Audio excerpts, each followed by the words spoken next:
Champions trophy 2017 rewind চলছে।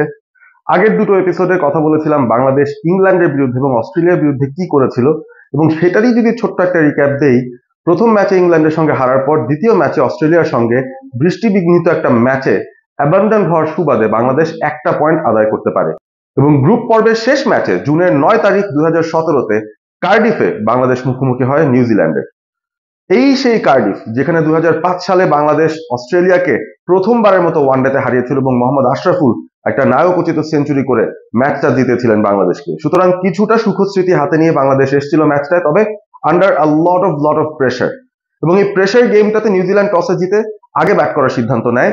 265 run তারা করতে সক্ষম হয় 8 উইকেট হারিয়ে, যেখানে কেন উইলিয়ামসন, রস টেইলররা 50 করেছিলেন এবং বাংলাদেশ আরো বেশি রান হয়তো হজম করতে পারতো। তবে শেষ দিকে এসে মোসাদ্দেক হোসেন সৈকত 3 ওভারের একটা স্পেলে 13 রান দিয়ে 3টা উইকেট নিয়ে নিউজিল্যান্ডকে আরো বেশি রান করতে দেয়নি এবং বাংলাদেশকে মোটামুটি চেজেবল একটা টার্গেটের মধ্যেই সীমাবদ্ধ রাখতে পেরেছে। এখন রান চেজটার কথা যদি আসি, কথা কার উঠবে সবার আগে? তামিম ইকবাল, যিনি আগের ম্যাচে 95 করেছেন, তার আগের ম্যাচে একটা সেঞ্চুরি পেয়েছিলেন। অর্থাৎ বাংলাদেশের মূল ব্যাটার যিনি সবচেয়ে ভালো ফর্মে আছেন, সেই তামিম ইকবাল ফেস করতে এসেছিলেন এবং প্রথম ওভারের দ্বিতীয় বলে তিনি যখন 0 রানে আউট হয়ে যান, তখন কিন্তু মেঘের ঘনঘটা উঠেছিল বাংলাদেশের রান চেজে। মনে হচ্ছিল এই ম্যাচটাও বোধহয় অন্যান্য অনেক টুর্নামেন্টের মতো বাংলাদেশ একেবারেই ধ্বংস হয়ে যাবে, কোনোভাবেই টিকে থাকতে পারবে না এবং এই ম্যাচটা থেকে বাংলাদেশের কিছুই পাওয়ার নেই, টুর্নামেন্টটা বোধহয় এখানে শেষ হয়ে গেল। তবে ক্রিকেট এত অভাবনীয় কিছু গল্পের জন্ম দেয় এবং সেই গল্পটা তারা জমিয়ে রেখেছিল বোধহয় জুনের 9 তারিখে সেই কার্ডিফেই। আবার বাংলাদেশের হিস্ট্রিতে একটা অভিনব ঘটনা ঘটেছিল সেই দিনটাতে। একটা একটা করে যখন উইকেট পড়তে থাকে, একটা পর্যায়ে 11 ওভার 4 বলে বাংলাদেশ 33 রানে 4টা উইকেট হারিয়ে ফেলে। টপ অর্ডারের 4 জন নেই। সাকিব আল হাসান এক প্রান্তে ব্যাট করছিলেন এবং তাকে সঙ্গ দিতে এসেছিলেন 6 নম্বরে ব্যাট করতে নামা মাহমুদুল্লাহ রিয়াদ। এই দুজনের একটা পার্টনারশিপ শুরু হয়, আস্তে আস্তে কিছু ওভার পার করিয়ে দেয় তারা, কাউন্টার অ্যাটাক মোডে তারা চলে যায়, প্রতিপক্ষের বোলারদের উপর চড়াও হওয়া শুরু করে, কিছুটা সুযোগ নেওয়া শুরু করে এবং সেখান থেকে সাফল্যও তারা পায়। একটু একটু করে পার্টনারশিপটা যখন যাচ্ছিল, পার্টনারশিপের 50 পেরিয়ে, পার্টনারশিপের 100 রান পেরিয়ে, পার্টনারশিপের 150 যখন পেরিয়ে গেছে, তখন কিন্তু বাংলাদেশ একটু একটু করে একটা স্বপ্ন দেখা শুরু করেছে এই ম্যাচটা হয়তো জেতা সম্ভব। একেবারে খাদের কিনার থেকে তুলে ধরেছিলেন এই পার্টনারশিপটা সাকিব আল হাসান এবং মাহমুদুল্লাহ। শেষ পর্যন্ত এই হিরোইক পার্টনারশিপটা শেষ হয় 224 রানে। 209 বল থেকে 224 রানের একটা পার্টনারশিপ, যেটা সেই সময় বাংলাদেশের যে কোনো উইকেট জুটিতে ওয়ানডে ক্রিকেটের সর্বোচ্চ রানের পার্টনারশিপ ছিল।